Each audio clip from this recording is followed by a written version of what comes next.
phone lines are opening now.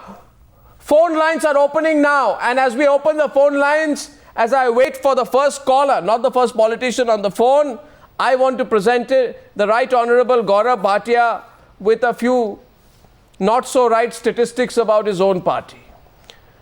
The truth is bitter, the truth bites, reality bites, Gaurav. 109 out of 224 Samajwadi Party MLAs have criminal charges in the UP Assembly. That's what, over 50%. No, 1 second, let me complete. One second. I'm not. 1 minute, let me complete. Does my question make you so vulnerable? 9 out of your 23 MPs have criminal charges against them.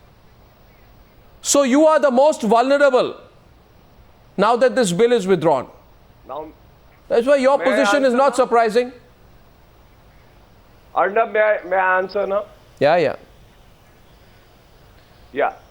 Two replies to your question, Arnab.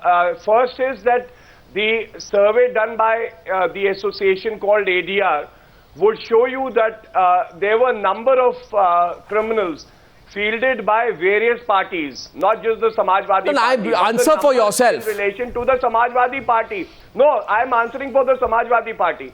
The number that you are showing for the Samajwadi Party is also higher because it was the main opposition party during the BJP. Yeah, that's what they all say. That's what they all say. Number of cases which were not serious. If you give me a number about heinous crimes against these MLAs, maybe I'll answer. But then I have looked into that data. Even charges which were false cases were slapped against leaders, and there were cases for arson, for protest. First caller. Serious criminal charges were slapped. First caller. So you first don't caller. go by that data. That is not. No, I stand by my data. I stand by my data, and I challenge you all. That so I challenge you all. MLAs who have charges. I challenge you Give all. me the numbers. I challenge you all to also now. Yes. Now, Gaurav, I challenge you all also right now to place yourself before the RTI. Because I'll tell you, the people have tasted success. The people of this country, please listen to me carefully, they know they have snatched that power back into their hands. And if you now think we won't be under RTI, we'll let criminals continue in politics, don't you realize how vulnerable you as a political class have become to the people of this country? You can't ignore the people anymore. You can't say 70-80% of our funds may come from unknown sources. We don't care. We make the laws, we'll do what we want. The voice of the people be damned. Arnab, they have taken that away from you. Arnab, you'll have to next you'll have to come under the RTI. Next you'll have to come under the RTI, Arnab, and you'll have to legislate to remove criminals in politics. Arnab, can I ask you a question? Actually, you answer the questions. No, I just wanted to ask you that when the citizens of UP elected their MLAs, did they not consider all the aspects, whether they were false cases? So what a ridiculous. Did you tell the citizens of UP? Did you tell the citizens of UP? What a completely ridiculous line of argument, Gaurav. Did you tell the citizens of UP? That is your point of view. Did you ask? Respect the electoral. No, you don't get elected to do this. UP. No, you don't get elected to do this. That is why I said you should give me the data of the MLAs who have heinous crimes. If they are crimes which are insignificant, Mr. Bhatia, if there is a false case slapped against some MLA, Mr. Bhatia, move with the times. Voters of UP voted for him.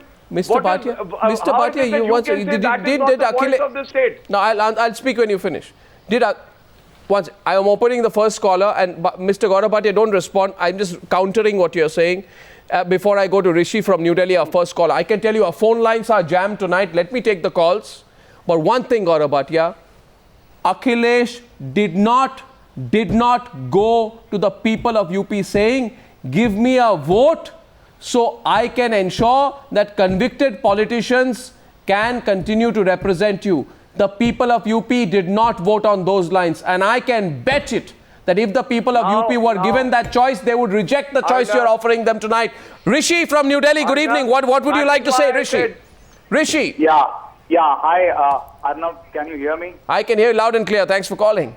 All right, Arnav, my name is Rishi Sharma and I am a software architect. I work in New Delhi. Yeah. And I speak to, many middle-class citizens every day, hundreds of them. And what I'm going to speak right now is their voice. First of all, there is so much of hypocrisy in all political parties. Just now you rightly said the RTI, they were against the RTI, then they were against the Supreme Court, when they say that, these convicted, whoever is convicted, they should be debarred from the MP seat. Now, what kind of joke Rahul Gandhi has played, the writing is on the wall. And after that, all these politicians from Congress party, they come and they try to face save him. You think the people of this country or the common man, are we stupid? Second thing, there are so many things to say, Arnav. I would also like to say one more thing is that apart from anger, there is also a lot of pessimism that nothing, though you are saying the people of the country have won, but there is a lot of pessimism.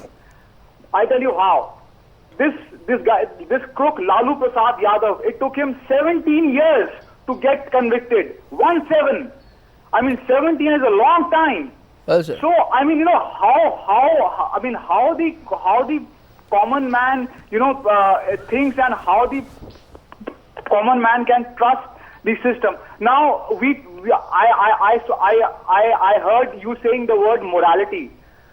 I don't understand if there is any meaning of morality in any political party. There are no morals at all. And here the irony is that this is what some of my friends have asked me to say. There is something called healthy politics. There is something called unhealthy politics. But there is one more word called barbaric politics. What we are going through right now in our country is barbaric politics.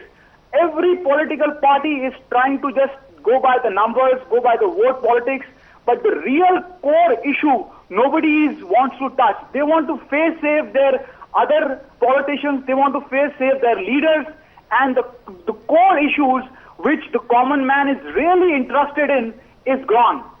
Well said. I want to see Rishi. You know something? I would like to let you speak for longer. Trust me, my friend. But I want to get everyone in. I appreciate your call. I appreciate the fact that you are expressing yourself openly on the News Hour tonight.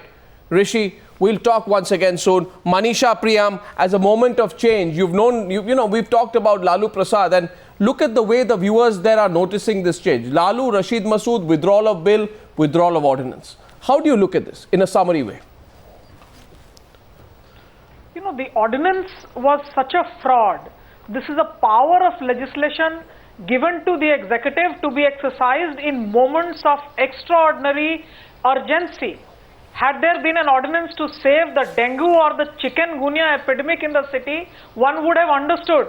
But what was the urgency on a matter on which clearly there were political divisions within the party that leads the UPA?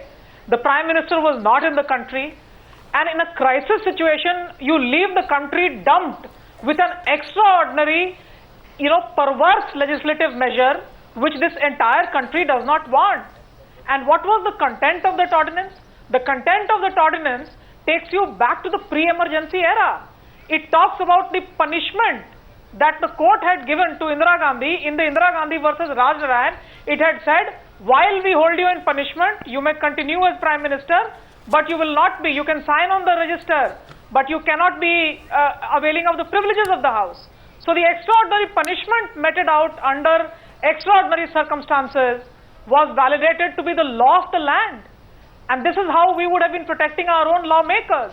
So this was a fraud being perpetrated at a midnight hour on this country, which fortunately for us, the President stuck his head out.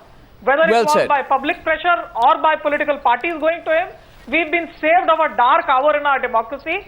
And let me, Arnab, tell you that I don't understand. The US, for example, at this point of time, Obama has cancelled his overseas trips.